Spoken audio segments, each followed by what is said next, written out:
Serem ya tah, ngelihat Mbak Asih dibakar hidup-hidup. Aku yakin bukan Mbak Asih yang mencuri kotak amal di musola desa, tapi orang lain yang mencurinya. Dia menatap lurus ke jalan. Iya deh, aku sampai susah tidur gara-gara lihat kejadian kemarin. Warga pada tega banget ya. Padahal Mbak Asih masih punya anak bayi yang perlu diasihi. Jawabku lirih. Kemarin malam ada sebuah tragedi. Mbak Asih dituduh mencuri kotak amal musola desa.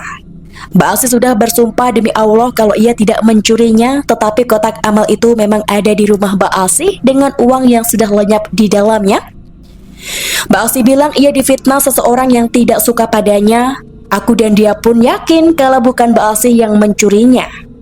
Aku tahu bagaimana sifat Mbak Asih, ia baik, rajin dan bekerja keras. Tak mungkin rasanya ia mencuri uang kotak amal yang jelas-jelas ia tahu kalau mencuri itu dosa. Aku masih terbayang ceritanya Mbak Asih waktu tubuhnya dibakar para warga. Tangis keluarganya.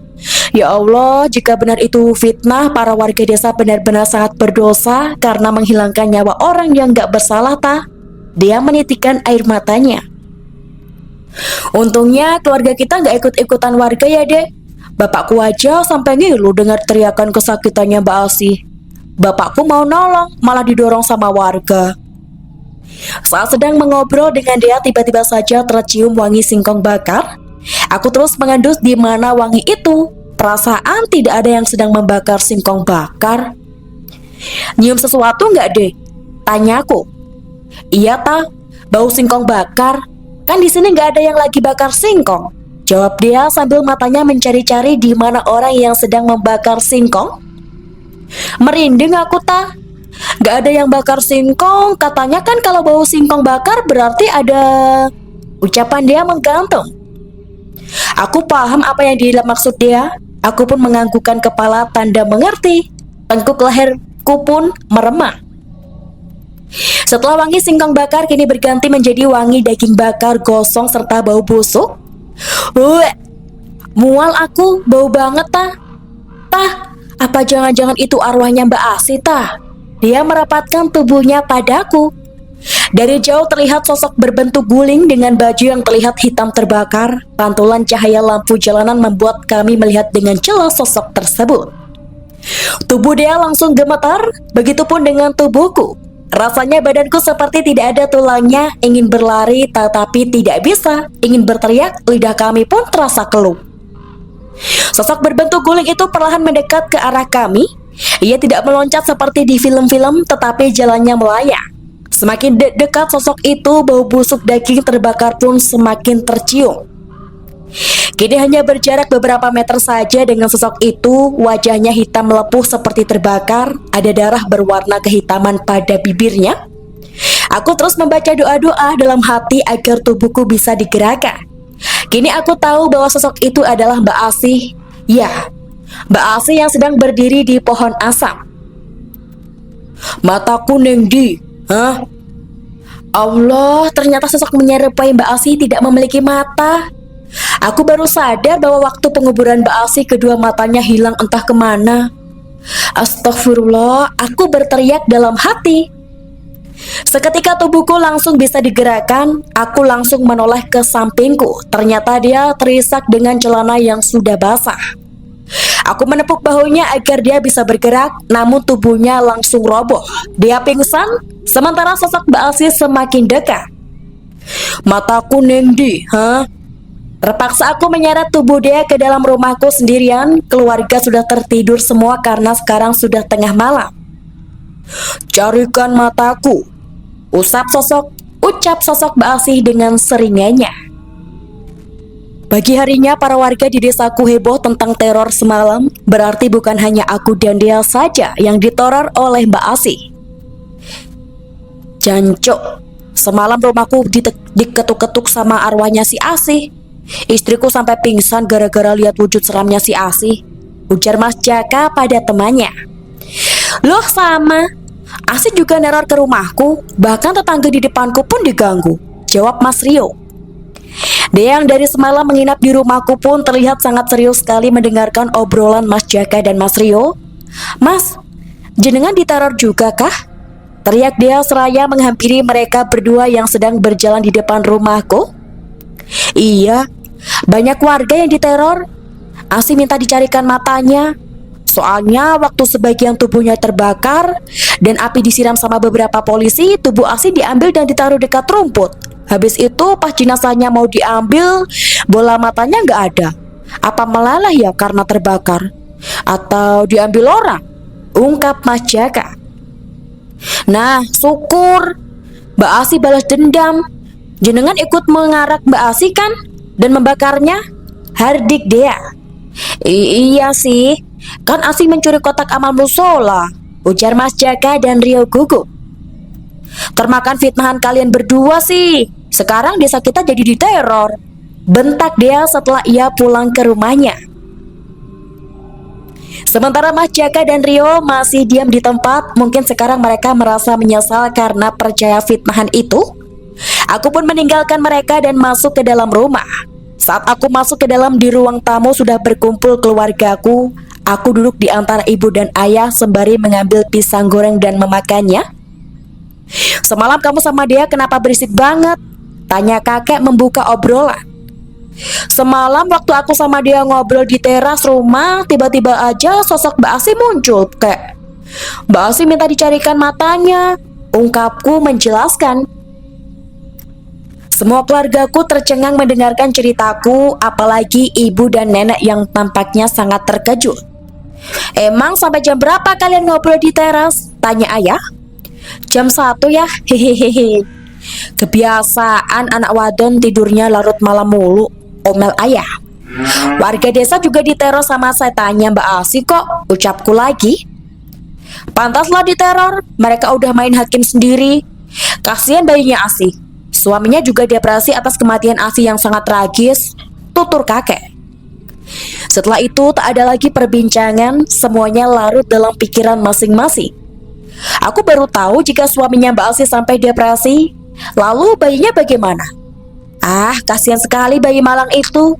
Ia harus kehilangan ibu tercintanya karena kekejian warga desa. Apalagi orang tua Mbak Asi sudah sepuh, sedangkan suaminya Mbak Asi adalah yatim piatu dan tak memiliki saudara di kampung ini. Sedangkan Mbak Asi hanya 2 bersaudara. Ia anak pertama dan adiknya perempuan yang bernama Mbak Sekar. Keluarga Mbak Asi bisa dibilang kurang mampu, tapi biarpun begitu mereka semua pekerja keras, tak pernah menolak pekerjaan selalu itu halal.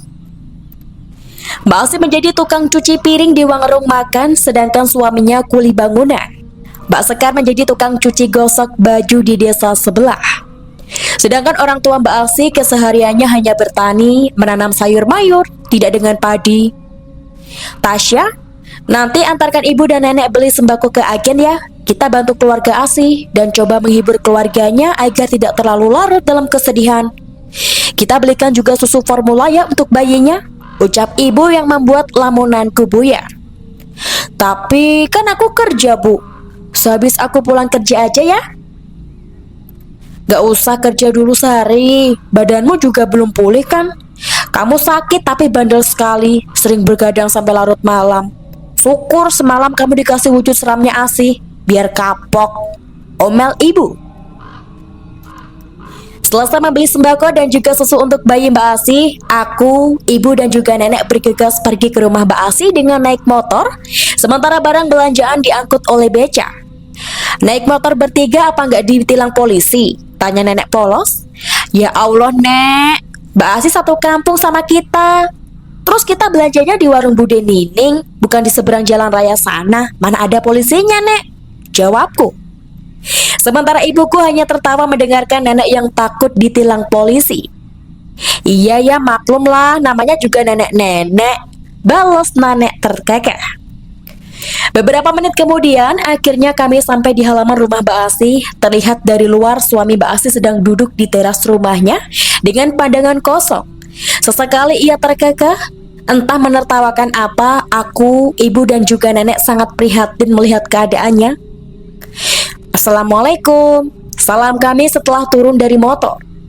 Mas Rizky menatap ke arah kami saat kami mengucapkan salam. Tiba-tiba ia menatapku dan menitikkan air mata. Asih, aku kangen. lirihnya dan berjalan ke arahku. Asih, kenapa ia menyebut Mbak Asih saat menatapku? Apakah ada Mbak Asih di dekatku? Ibu dan nenek pun mengernyitkan dahi mendengarkan Mas Rizky memanggilku Mbak Asih.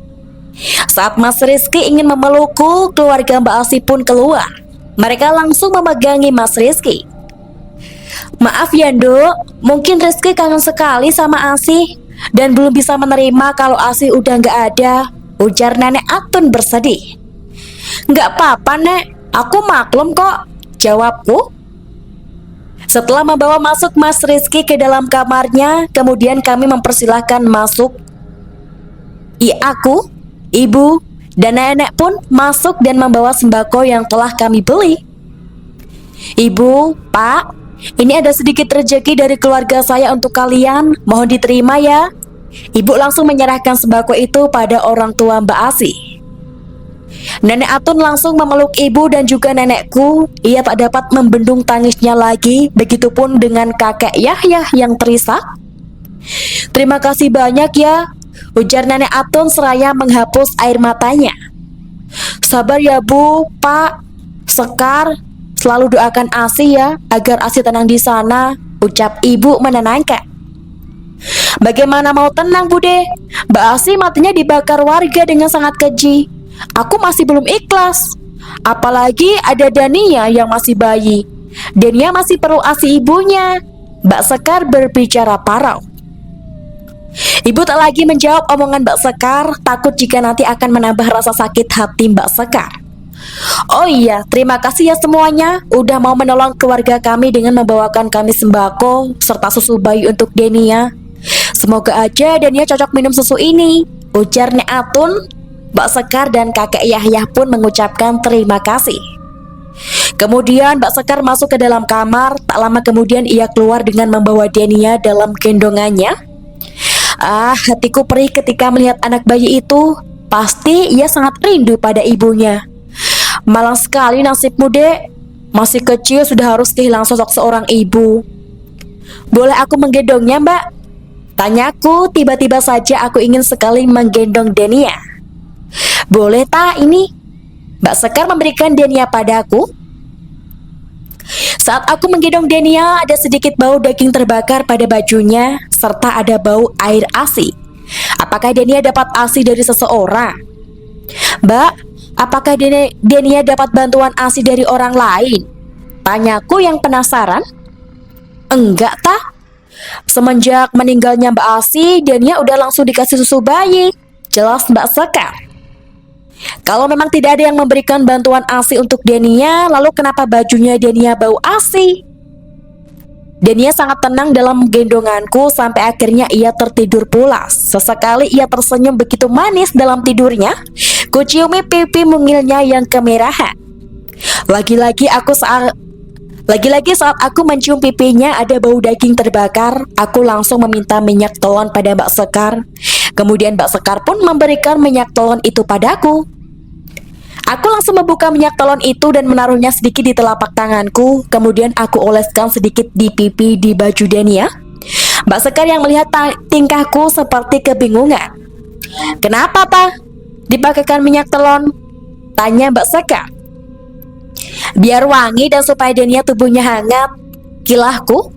Tak mungkin aku berkata jujur jika baju serta pipi Dania bau daging terbakar serta amis air ASI.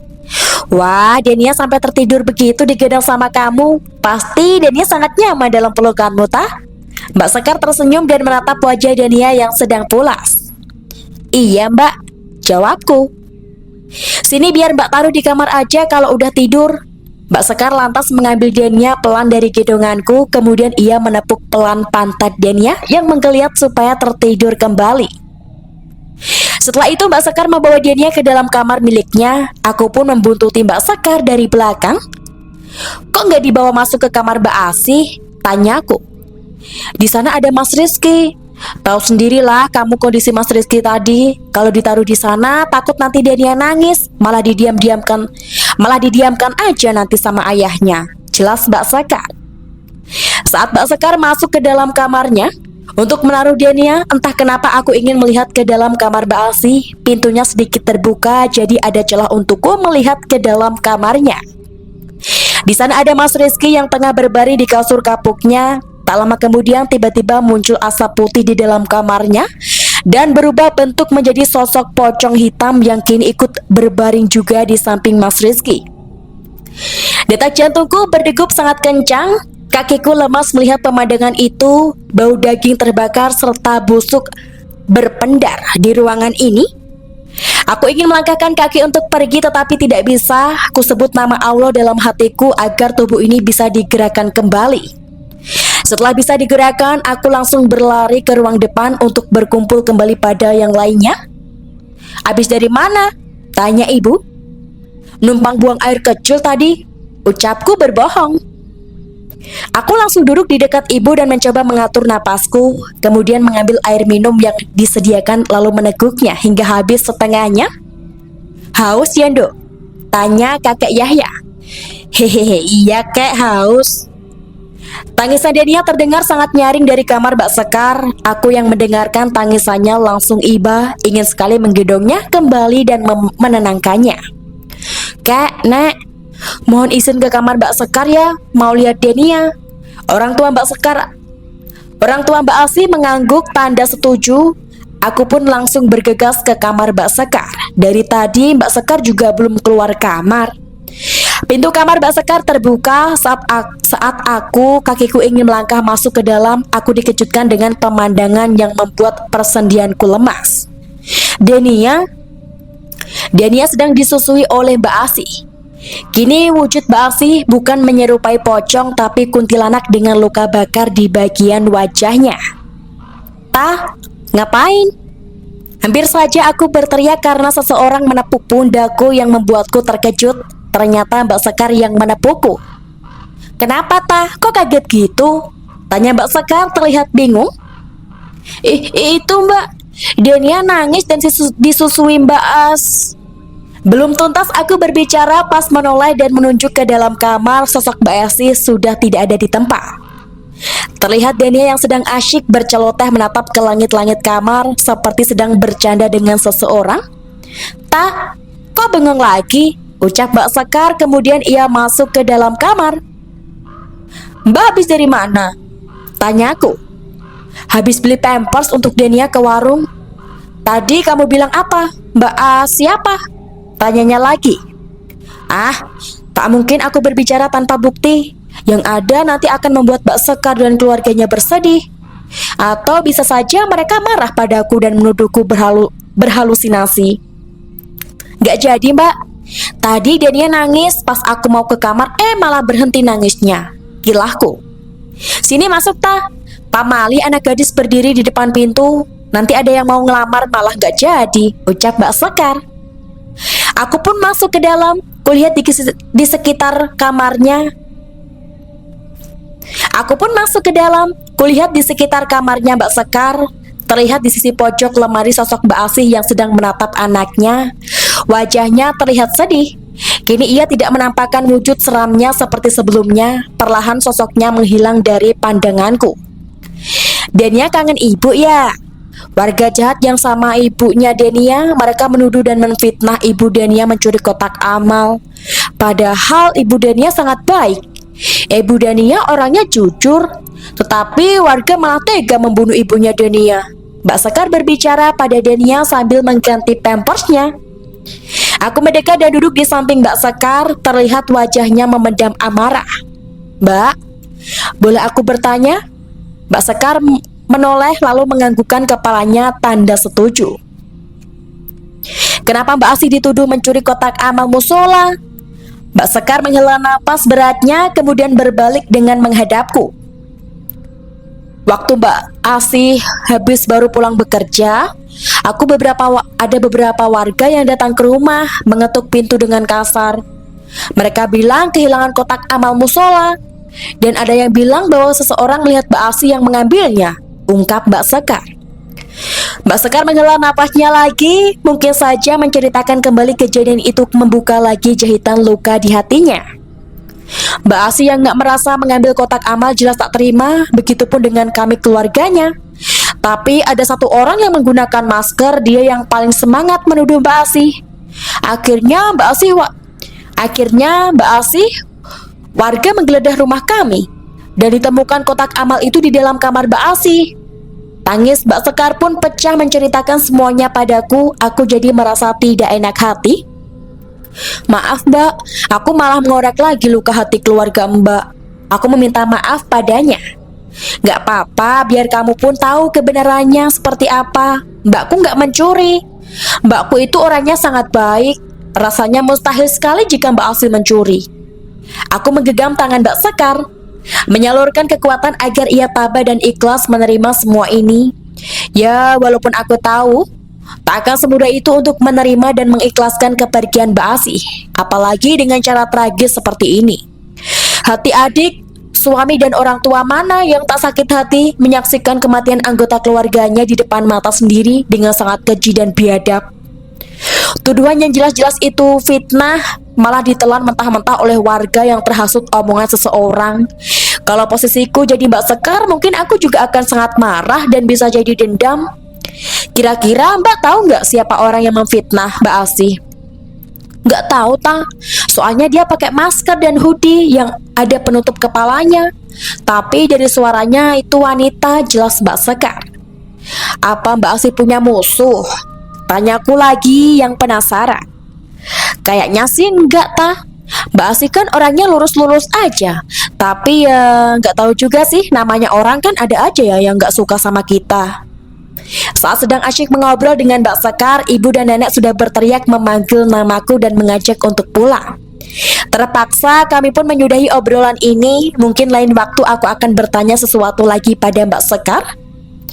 Mbak Sekar menggendong Denia dan mengantarkanku ke ruang depan. Aku, ibu dan juga nenek berpamitan untuk pulang. Sebelum pulang, kusempatkan dahulu untuk mencium pipi mungil Denia yang berusia 3 bulan. Sampai jumpa lagi Denia. Nanti tante main lagi ya ke sini jenguk Denia, ujarku sambil menjawil pipinya. Setelah itu kami pun pulang ke rumah. Dari ujung jalan arah ingin masuk ke rumah Mbak Sekar, di sana terlihat Mbak Asih yang sedang berdiri mematung. Bu, Nek, lihat sesuatu nggak di sana? Tunjukku. Apa? Nggak ada apa-apa, ujar ibu. Iya, nggak ada apa-apa, jawab nenek. Berarti hanya aku saja yang bisa melihat Mbak Asih yang lagi berdiri di gang ujung sana. Sebenarnya ingin apa Mbak Asih terus menampakkan dirinya padaku? Aku tidak mempunyai masalah padanya. Udah, jangan nakut-nakutin deh. Orang gak ada apa-apa di sana, omel nenek sambil mencubit pelan perutku. Masih ada matahari, jangan nakut-nakutin kamu, ibu menimpali nenek lalu menjawar kupingku. Mereka pikir aku hanya menakut-nakuti mereka saja. Padahal memang jelas-jelas aku melihat Mbak Asih ada di ujung gang itu sedang menatap ke arah kami.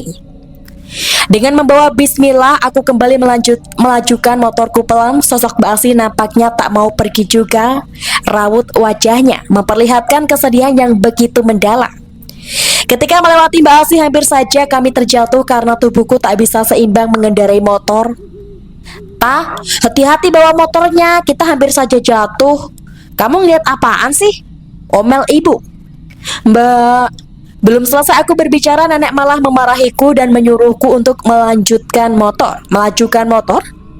Aku menoleh kembali ke belakang untuk memastikan apakah Mbak Asih masih ada di belakang atau tidak. Saat aku menoleh, ternyata sosoknya sudah tidak ada di sana. Aku pun gegas kembali melanjutkan motorku. Saat kami sampai rumah nenek, masih saja marah-marah karena tadi kami hampir terjatuh. Gak kerja kamu dia? Tanya nenek sambil turun dari motor. Enggak enak badan aku nek, sahutnya. Sejak kapan kamu udah mejeng di terasku? Sejak kapan kamu sudah mejeng di terasku? Baru 5 menitan. Badanku lemes semua, gak bisa tidur, mimpi buruk terus, keluhnya. Nenek dan ibu sudah masuk ke dalam rumah sementara aku duduk di teras menemani Dea. Wajah Dea terlihat sedikit pucat dari biasanya. Dia menatapku dengan tatapan yang membuatku sangat risih. Kenapa? Tanyaku. Kamu diganggu Mbak Asih lagi nggak? Tanyanya serius. Ke kamarku aja yuk, nanti aku ceritain. Aku juga sebenarnya lagi gak enak badan. Aku langsung masuk ke dalam rumah dan menuju kamar dan diikuti oleh Dea. Dia duduk di atas kasurku lalu memeluk boneka beruang kesayanganku. Pandangannya kosong seolah banyak masalah yang sedang ia pikirkan. Kutinggalkan dia di kamarku sebentar. Aku pergi ke dapur untuk membuat susu coklat hangat untukku dan juga Dea, serta mengambil setoples cemilan. Dea orang tuanya belum balik juga ya? Tanya ibu yang sedang memasak. Gak tahu, gak nanya juga aku udah pulang atau belum. Aku mau buat susu coklat hangat sama bawa cemilan ke dalam kamar ya bu. Ya wes sana. Kuambil dua buah gelas dan susu coklat, lalu menuangkan ke dalam gelas. Setelah itu menaruh air hangat ke dalamnya. Tak lupa aku membawa setoples cemilan. Nih susu sama cemilan. Nanti malam kamu nginep lagi aja di rumahku ya. Keluargamu kan udah pulang apa belum? Makasih Ta, udah pada pulang kok. Oh iya, si Dinda katanya mau main ke rumahmu nanti malam. Dia baru pulang liburan dari kampung ibunya, ujar Dea seraya menyesap susu buatanku. Oke, nanti dia juga aku ajak buat nginep. Dia mengangguk lalu mengacungkan jempol tanda setuju dengan ucapanku mengajak Dinda menginap. Saat aku tengah menikmati susu dan cemilan, terdengar di ruang tamu seperti suara ayahku yang sedang mengobrol dengan Pak RT. Aku pun mengintip untuk mendengarkan pembicaraan mereka. Nanti malam beberapa warga yang simpati mau mengadakan acara tahlilan untuk Asih. Dimohon kehadirannya Pak di rumah Mbak Asih. Saya merasa bersalah banget karena nggak bisa mencegah amukan warga saat itu. Apalagi rumornya arwah Asih gentayangan menuntut pembalasan, ucap Pak RT. Insya Allah kami akan datang Pak. Ini kayaknya mendadak ya. Soalnya tadi keluarga saya juga habis berkunjung ke rumah Asih dan mereka nggak bicara apa-apa soal ini. Jelas kakek. Iya memang mendadak. Saya juga melihat keluarga Bapak habis berkunjung ke rumah Asih. Tapi keluarga Bapak tidak melihat saya. Segala keperluan untuk tahlilan semuanya sudah siap. Keluarga Asih terima beres saja. Ini bentuk rasa bersalah saya karena tidak bisa mencegah amukan para warga, ungkap Pak RT dengan nada sedih. Terlihat jelas sekali dari raut wajah Pak RT kalau beliau menyesal tak bisa membubarkan warga sehingga nyawa Mbak Asih harus melayang. Ya sudah kalau gitu saya pamit pulang ya Pak. Kek, jangan lupa ya nanti malam hadir. Yang hadir juga bukan hanya bapak-bapak tapi juga ada ibu-ibu. Semakin banyak yang berdoa kan semakin bagus untuk arwah Asih, agar Asih tenang di alamnya. Setelah mengatakan itu, Pak RT pun berpamitan pulang pada kakek dan juga ayah. Aku pun kembali masuk ke dalam kamar dan menceritakan pada Dea bahwa nanti malam akan ada tahlilan untuk Mbak Asih. Rencananya kami juga ingin menghadiri acara tersebut. Mudah-mudahan saja dibolehkan sama keluargaku. Aku sebentar lagi sampai rumahmu nih. Kamu tunggu di teras ya, pesan WA dari Dinda. Oke, aku tunggu, balasku. Setelah membalas pesan Dinda, aku pun keluar kamar menemui ibu di ruang TV. Di sana ternyata keluargaku sedang berkumpul.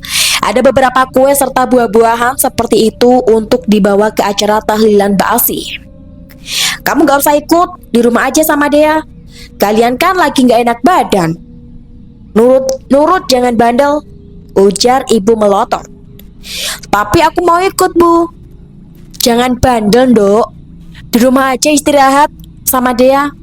Keluarga Dea juga akan ikut pergi ke rumah Asih. Iya, jawabku malas. Sedikit kesal karena tidak bisa hadir di acara tahlilan itu. Akhirnya aku pun menuruti saja perintah ibu daripada karena omelan ibu. Bisa-bisa ibu marah sampai besok jika aku tak menuruti perintahnya. Acara tahlilan akan dimulai sehabis sholat Isya dan kini keluargaku pun sudah bersiap-siap untuk pergi. Karena tadi mereka sudah sholat berjamaah, aku sedang tidak sholat karena tamu bulanan sedang datang. Assalamualaikum. Ayo kita berangkat, ajak keluarga Dea yang sudah berdiri di depan pintu. Iya, ayo kita berangkat sekarang. Kakek dan yang lainnya lantas membawa makanan serta buah-buahan itu ke motor. Saat semuanya sedang sibuk mencantoli makanan ke motor, Dinda pun tiba di rumahku dengan membawa tas ransel yang cukup besar. Assalamualaikum. Udah pada mau berangkat ya? Sapa Dinda dengan mencium takzim tangan keluargaku dan keluarga Dea. Iya nih, kamu sama Dea dan Tasya di rumah saja ya. Oh iya, si Dea sama Tasya lagi gak enak badan, jadi tolong dijagain ya, Din. Kalian jangan ngayal buat nyusul ke sana, ancam ibuku dengan wajah yang dibuat garang. Siap, Bu, jawab Dinda sambil memberi hormat. Mereka semua langsung bergegas pergi ke acara tahlilan Mbak Asih. Perlahan motor mereka menghilang dari pandangan dan gelapnya malam. Dinda pun lantas mengunci pintu dan menaruh tasnya di atas kursi lalu ia duduk. Capek. Jalanan daerah rumahmu minim pencahayaan ya, gelap banget runtuknya. Ya emang kayak gitu di sini mah. Apalagi nanti di atas jam 8, lampu-lampu di teras rumah orang-orang bakalan mati. Masuk kamarku aja yuk daripada di sini, ajakku pada mereka. Kami pun masuk ke dalam kamarku. Dinda langsung merebahkan dirinya di atas kasur. Dia dan aku memilih untuk menonton TV. Saat menonton TV, tiba-tiba layar televisinya berganti channel sendiri. Dan kini layarnya menjadi garis-garis panjang dengan warna abu-abu serta bunyi bising. Ada orang di dalam? Suara seseorang bertanya seraya mengetuk pintu rumahku. Belum selesai aku menjawab, dia menekam mulutku lalu memberi isyarat agar diam. Aku pun menuruti perintahnya untuk diam tak menjawab. Lalu Dinda bangun dari tidurnya dan mendekat ke arah kami. Mungkin ia bingung kenapa dia menekap mulutku, padahal ada orang di luar sana yang sedang bertamu dan bertanya, "Kenapa sih?" Akhirnya Dinda pun bertanya pada Dea, "Apa kalian gak sadar sama suara itu?" Bisik dia dengan wajah ketakutan. "Mbak Asih," bisiknya lagi. Aku dan Dinda langsung sadar bahwa itu memang suara Mbak Asih. Kenapa Mbak Asih malah datang ke sini, sedangkan di rumahnya orang-orang sedang mendoakan dirinya? "Ada orang entah di dalam. Aku masuk ya," ucapnya lagi. Bau daging bakar serta busuk menguar di dalam kamarku. Desiran angin yang entah datang dari mana membuat bulu kuduku meremah. Suara gagang pintu dimainkan oleh Mbak Asih seperti ia ingin membukanya. Kini tubuh dia menggigil karena ketakutan. Sementara Dinda memilih menutupi dirinya dengan selimut. Kamarku mempunyai jendela yang langsung tembus untuk melihat keadaan di luar rumah. Karena posisi kamarku ini bersebelahan dengan ruang tamu dan di depan ruang TV. "Mau ngapain?" tanya dia. "Mau lihat apa beneran Mbak Asih yang datang," ucapku memberanikan diri untuk membuka sedikit jendela dan melihat keadaan keluar.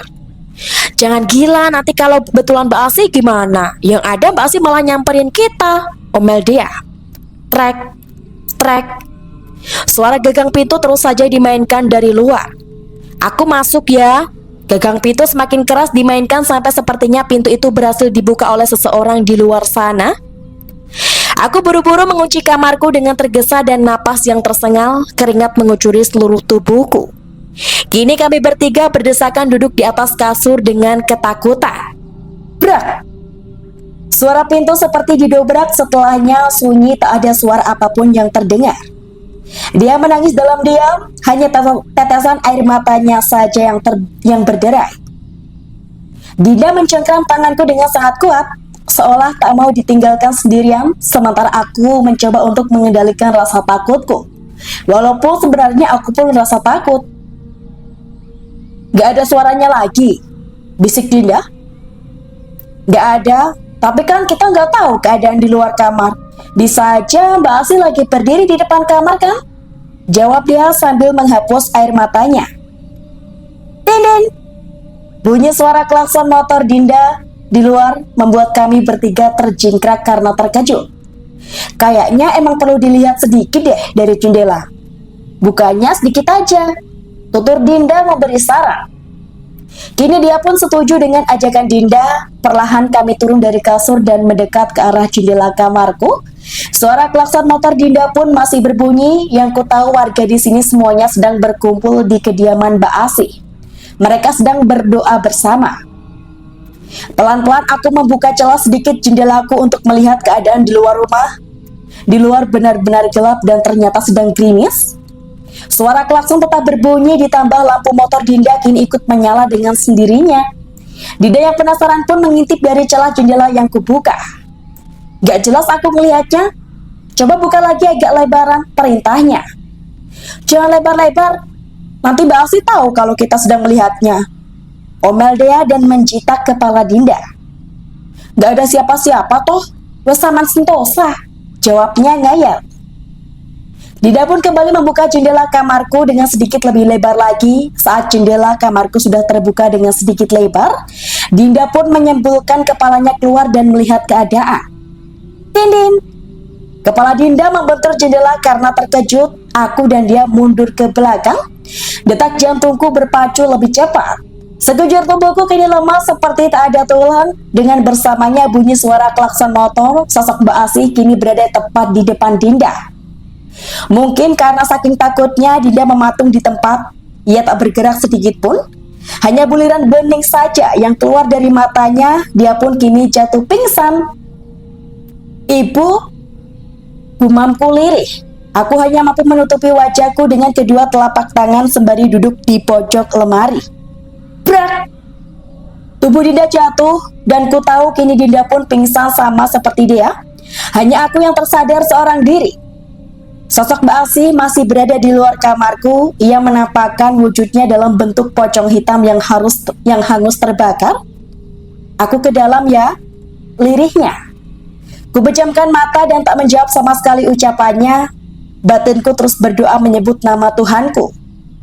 Beberapa menit ku pejamkan mata sampai akhirnya aku memberanikan diri untuk membuka mata. Tak ada lagi sosok Mbak Asih di luar jendela kamarku. Tubuhku pun sudah tak begitu lemah seperti sebelumnya. Dia dan Dinda masih pingsan. Dengan hati-hati aku bangun dan beranjak dari tempat dudukku dan menuju ke tempat Dinda pingsan. Aku buru-buru menutup jendela serta menguncinya, lalu menyadarkan Dinda dari pingsannya. Tapi Dinda tak juga tersadar. Terpaksa aku menarik tubuhnya ke arah kasurku. Denia, kamu di mana? Suara Mbak Asih terdengar lagi di luar kamarku. Mbak, jangan ganggu aku. Aku tak punya salah padamu. Jika Mbak Asih memang ingin meminta bantuan, jangan seperti ini ya caranya. Aku berteriak frustasi. Geram rasanya mendapatkan teror seperti ini. Aku tahu kematian Mbak Asih sangat tragis dan mengenaskan. Mungkin jiwanya ingin menuntut balas pada orang yang memfitnahnya dan membuat keluarganya menjadi sengsara. Tolong, bukankah aku yang mencuri kotak amal itu? Aku tidak mencurinya.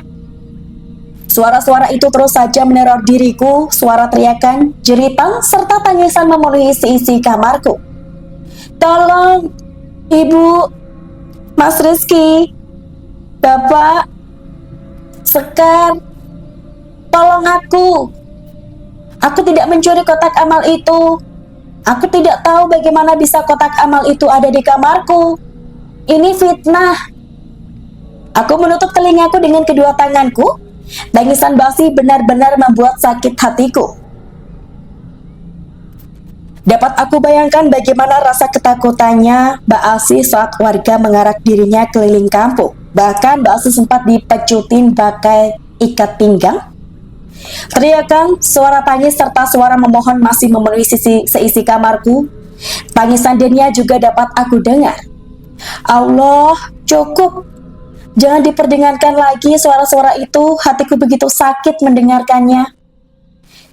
Denia, anak ibu, jangan menangis. Kalau menangis nanti dibakar warga. Suara tangisan serta jeritan itu kini berubah menjadi senandung yang mengerikan. Bau daging terbakar menyeruak di dalam kamarku. Aku berjalan menuju ke kasurku, lalu merebahkan diri dan menutup seluruh tubuhku dengan selimut. Tak kuhiraukan lagi keadaan Dinda, juga dia yang masih pingsan di lantai. Ada seseorang yang tengah duduk di atas kasurku, tapi siapa? Apakah Dinda dan dia sudah sadar dari pingsannya? Apakah Mbak Asih sudah pergi dari rumahku? Pelan kusibakan selimut untuk melihat siapa yang sedang duduk di atas kasur. Mbak Asih? Sosok Mbak Asih kini berhadapan denganku dan seketika duniaku berubah menjadi gelap. Saat aku membuka mata, ternyata semua keluargaku sudah kembali. Keningku dikompres dan aku tak melihat dia di sini. Mungkin dia sudah dibawa pulang orang tuanya. Di sampingku ada Dinda yang sedang meminum teh hangat.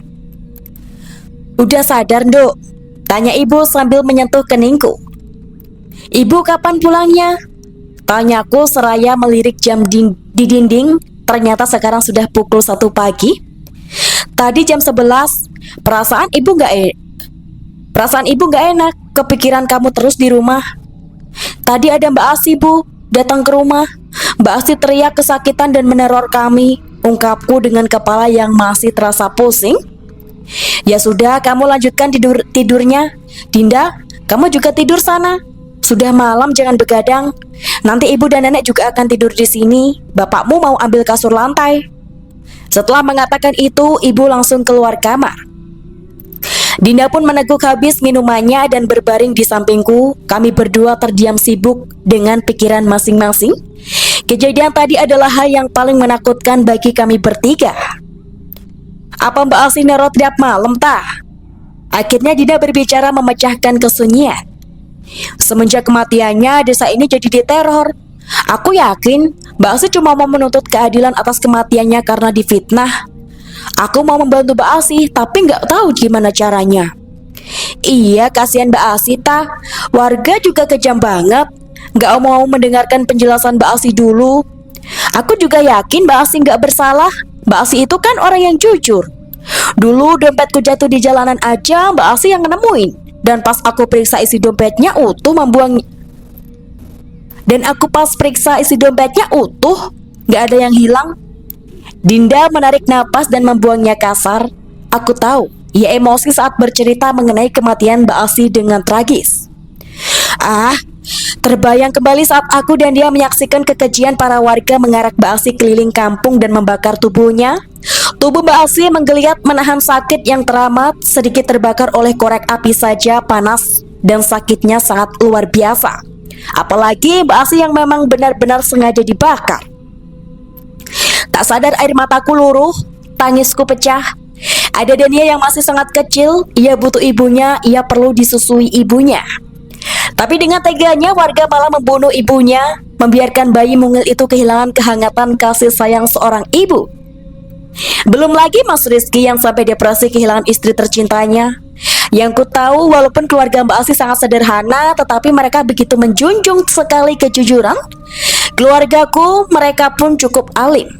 Mbak Asi dan Mbak Sekar juga menutup aurat mereka dengan berhijab. Loh, belum pada tidur?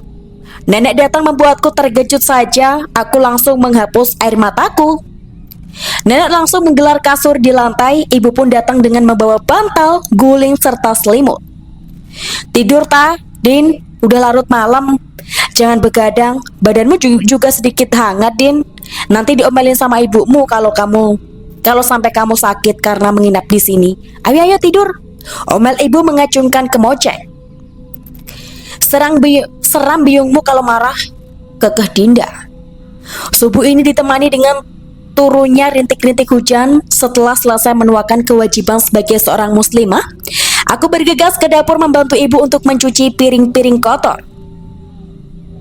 Dinda pun setelah selesai sholat, ia membantu merapikan kamarku dan kini ia membuat adonan tepung mendoan. Ngapain beres-beres rumah? Lagi pada gak enak badan juga. Udah sana masuk ke kamar aja istirahat, biar ibu yang mengerjakan ini semua. Ibu menarik tanganku dan Dinda menjauh dari dapur. Gak apa-apa Bu, Tasya aja yang istirahat. Biar aku bantuin ibu masak, badanku udah enakan kok. Dinda kembali ke dapur setelah ibu memperbolehkan untuk membantunya memasak. Aku yang masih trauma berada sendirian di kamar pun memilih duduk di ruang TV saja. Kebetulan ada nenek yang sedang melipat bajunya. Sini Nek, Tasya bantuin. Tasya nggak boleh bantuin ibu masak sama nyuci piring, ujarku sambil tanganku mengambil baju nenek untuk dilipat. Nenek memegang keningku, memeriksa apakah suhu badanku masih panas atau tidak. Lalu setelah itu kembali melipat baju. Semalam ada kejadian yang bikin heboh pas doa bersama untuk Asih. Nenek membuka pembicaraan. Kejadian apa Nek? Tanyaku yang penasaran. Asih muncul dengan wujud yang menyeramkan. Tak hanya satu, tapi ada 5 sosok Asih yang datang, ungkap nenek berkedip ngeri. Dia juga datang ke rumah kita kan? Dinda yang ngasih tahu setelah dia sadar dari pingsannya. Kakekmu yang pertama kali nemuin kalian bertiga pingsan, pintu rumah juga nggak dikunci.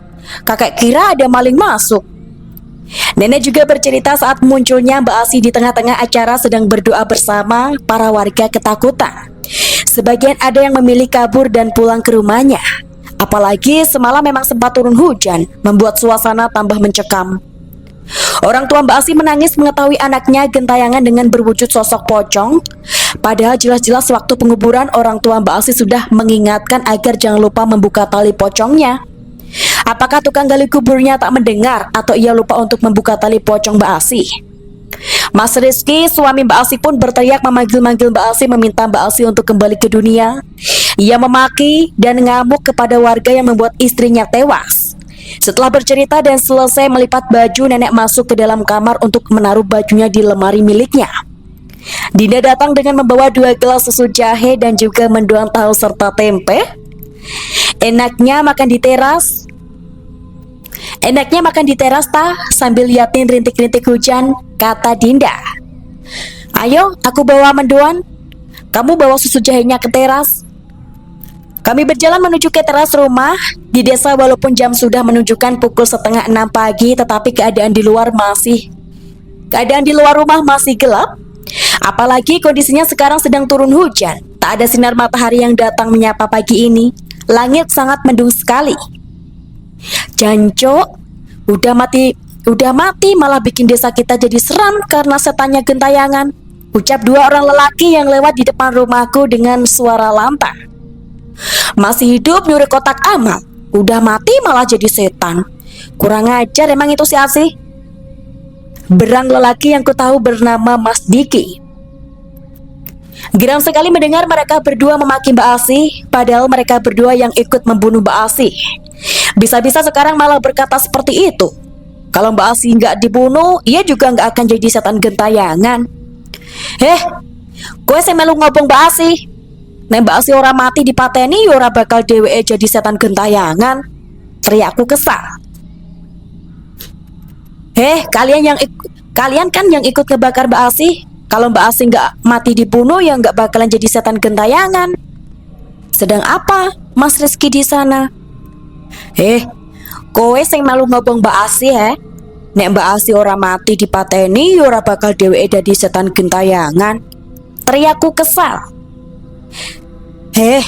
Kalian kan yang ikut ngebakar Mbak Asih. Kalau Mbak Asih nggak mati dibunuh, ya nggak bakalan jadi setan gentayangan. 2 lelaki itu terjingkrak karena suara teriakanku. Mas Diki menatapku dengan wajah memerah menahan marah. Opo? Ora trimo karo omonganku? Bentakku yang membuat Dinda menarik tanganku untuk menjauhi 2 lelaki brengsek itu. Apa? Nggak terima sama omonganku? Sebab musabahe digoleh dhisik. Ojo sok main hakim dewe. Saiki rasakno sak kampung diteror arwah Mbak Asih, ucapku lagi sambil memelototinya. Apa-apanya itu dicari buktinya dulu. Jangan suka main hakim sendiri. Sekarang rasain satu kampung diteror Mbak Asih. Aku masuk ke dalam rumah dan kutinggalkan Dinda sendiri di teras. Emosiku membuncah saat Mbak Asih dijelek-jeleki seperti itu. Bukannya merasa bersalah karena ikut andil dalam kematian Mbak Asih, ini malah memaki dan menyalahkan arwah gentayangannya Mbak Asih.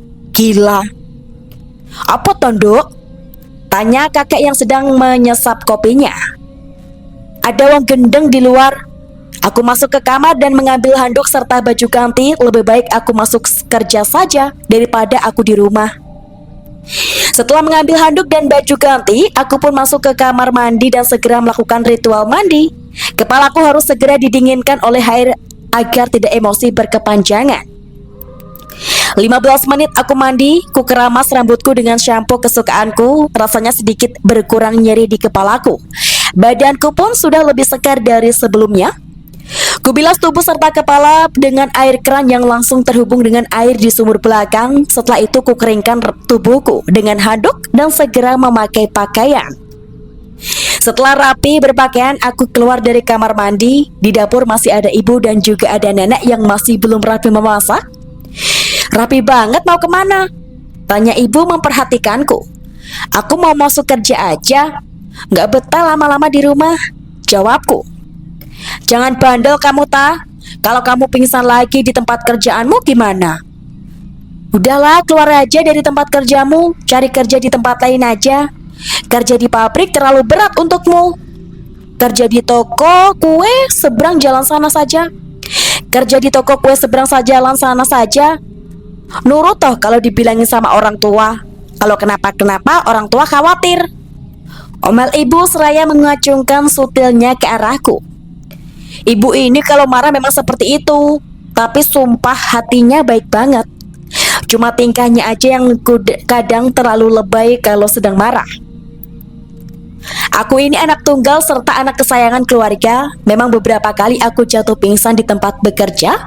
Apalagi di tempat kerjaku itu dibagi 3 shift. Aku bekerja di pabrik pembuat mangkok, gelas, serta piring-piring plastik.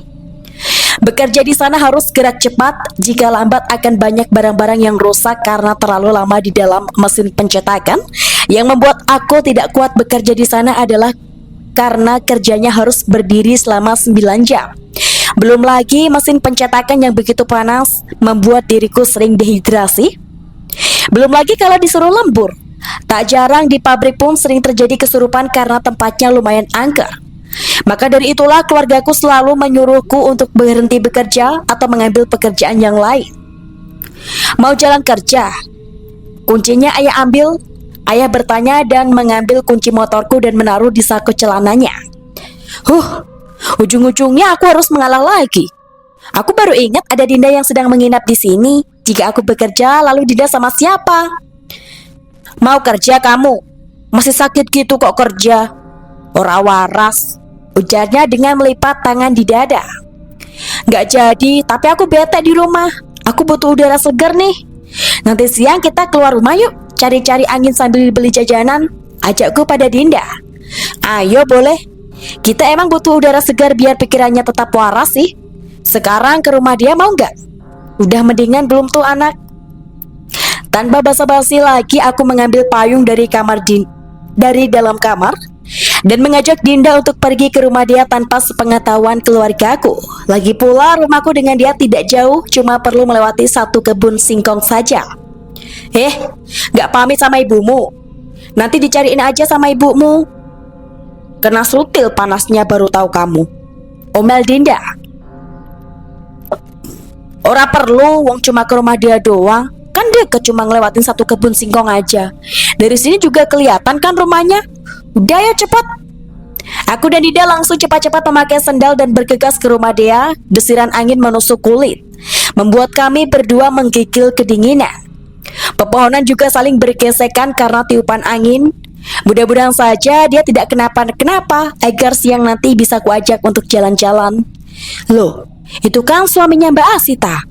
Katamu dia dioperasi, itu kok keluar rumah sih? Ucap Dinda sambil menunjuk ke arah pohon kelapa. Mataku langsung menuju ke arah yang ditunjuk Dinda tadi. Benar, itu Mas Rizky sedang berdiri di bawah pohon kelapa. Sedang apa dia berdiri di situ? Dan sepertinya ada seseorang lagi di sampingnya. Tapi siapa? Kayaknya Mas Rizky nggak sendirian deh di sana. Ada orang lain juga di sampingnya, ujarku sambil memperjelas penglihatanku. Apa kita samperin aja? Kalau nggak kita ngintip, ajaknya bersemangat. Kami lalu berjalan pelan-pelan ke arah tempat Mas Rizky. Sepertinya ia memang tak sendirian. Ada seseorang lagi di sampingnya dan suaranya seperti suara wanita. Krek! Tak sengaja Dinda menginjak ranting yang berserakan di tanah, menimbulkan suara sehingga Mas Rizky menoleh ke belakang. Untung saja dengan cepat aku menariknya bersembunyi di kandang kambing milik Pak Budi. Hampir aja ketahuan lo kita. Gak hati-hati kamu, bisikku seraya mencubit pelan lengannya. Yo maaf toh, orang sengaja aku tak. Tidak dapat terdengar dengan jelas pembicaraan Mas Rizky dengan wanita itu. Aku pun tidak tahu dengan wanita mana ia berbicara. Apakah itu Mbak Sekar?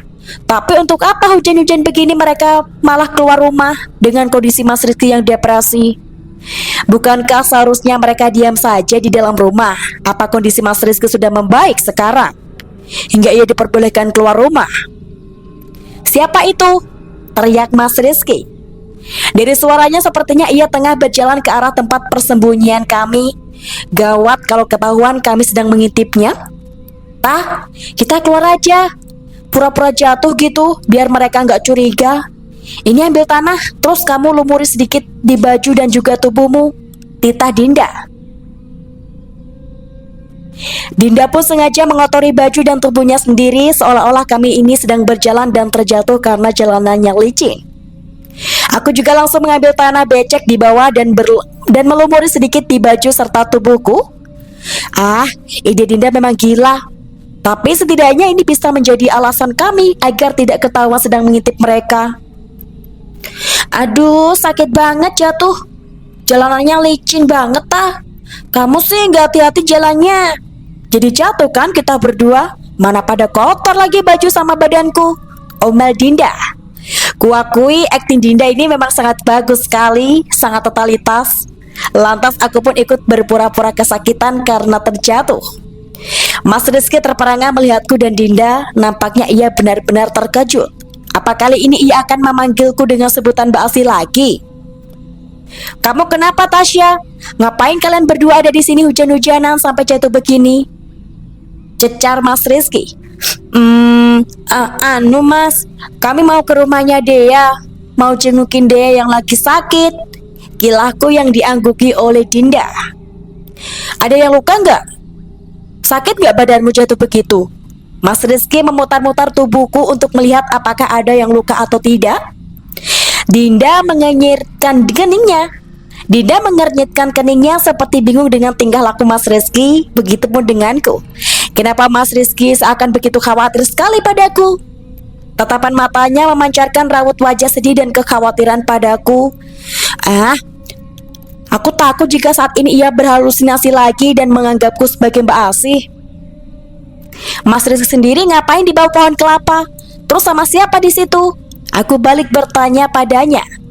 Mas Rizky gugup menjawab pertanyaanku. Matanya berkali-kali mengalihkan pandangannya padaku. Tangannya pun sibuk memilin-milin bajunya seperti orang yang kebingungan. Mas sendiri kok. Tadi Mas habis dari rumah teman sebentar, terus berteduh di bawah pohon kelapa. Jelasnya. Tak logis penjelasannya, bagaimana bisa berteduh di bawah pohon kelapa, dan untuk apa juga berteduh di pohon kelapa yang lumayan tinggi itu, sedangkan daunnya saja tak bisa untuk dibuat berteduh. Mas Rizky kini malah menatapku, membuatku sedikit risih. Ia masih terus saja memegang lenganku. Maaf Mas, aku nggak apa-apa kok. Ya udah, kita berdua mau ke rumahnya dia dulu ya. Aku langsung pergi dari hadapan Mas Rizky, sempat menoleh sebentar ke belakang sebelum benar-benar pergi. Ia masih saja menatapku seperti itu. Tunggu tak? Teriak Dinda seraya berjalan menyusulku. Di balik pohon itu masih ada seseorang di sana yang sedang memperhatikanku, tapi aku tidak bisa melihat wajahnya. Mbak Sekar? Teriakku padanya. Apa itu Mbak Sekar? Ucapku lagi. Wanita itu bukannya menjawab pertanyaanku, ia malah pergi dari sana. Kini Mas Rizky tepat ada di belakangku. Benar-benar ada di belakangku. Hampir saja aku refleks untuk mendorongnya. Hati-hati ya, jangan sampai sakit. Mas Rizky mengelus kepalaku dan tersenyum. Ya Allah, kenapa sebenarnya dengan Mas Rizky? Tingkahnya membuatku benar-benar bingung. Kemarin yang kulihat ia begitu depresi sampai menyebut namaku Mbak Asi. Dan sekarang ia terlihat baik-baik saja. Dan untuk apa ia memberikan perhatian seperti itu padaku? Padahal dulu sikapnya tidak seperti ini. Mas, kenapa ngeliatin Tasya kayak gitu? Selidik Dinda menatap lekat Mas Rizky. Mas Rizky yang ditanya seperti itu langsung salah tingkah. Ia menggaruk kepalanya yang kurasa itu tak gatal. Berkali-kali matanya melirik ke sana dan kemari seakan menghindar dari tatapanku dan juga Dinda. Gak apa-apa, Mas cuma takut Tasya badannya luka aja karena jatuh tadi, ujarnya gugup. Loh, kenapa Tasya aja yang dikhawatirin? Kan kami jatuhnya berdua. Lagian kami gak apa-apa kok, gak ada yang luka juga. Ya udah sana Mas Rizky pulang, kasihan Denia ditinggalin, ketus Dinda. Iya, jawabnya singkat. Mas Rizky pergi setelah diketusi oleh Dinda. Lagi-lagi ia menatapku dengan tatapan yang tidak ku mengerti dan tersenyum lalu meneteskan air mata. Namun segera ia menghapusnya. Kulangkahkan kakiku menuju ke rumah dia tanpa mau melihat lagi ke arah Mas Rizky. Assalamualaikum. Salam kami saat sampai di teras rumah dia. Waalaikumsalam. Loh, kalian pagi-pagi banget udah main ke sini. Ternyata dia sudah baik-baik saja. Ia sedang menata tanaman hiasnya. Aku menghempaskan tubuhku ke kursi dengan kepala bersandar pada kaca jendela. Dinda membantu dia menata tanaman hiasnya. Kini hujan malah turun dengan derasnya disertai petir yang menggelegar dan angin yang tertiup sangat kencang. Kamu tahu nggak tadi kita berdua ketemu siapa di jalanan? Kata Dinda membuka pembicaraan. Enggak, emang habis ketemu siapa? Tanyanya penasaran dan menghentikan aktivitasnya. Ketemu sama Mas Rizky di ujung sana yang ada pohon kelapanya. Kata Tasya, Mas Rizky kan depresi ya. Tapi kok ini malah keluyuran hujan-hujan begini? Mencurigakan ya deh. Dinda menceritakan dengan menggebu-gebu.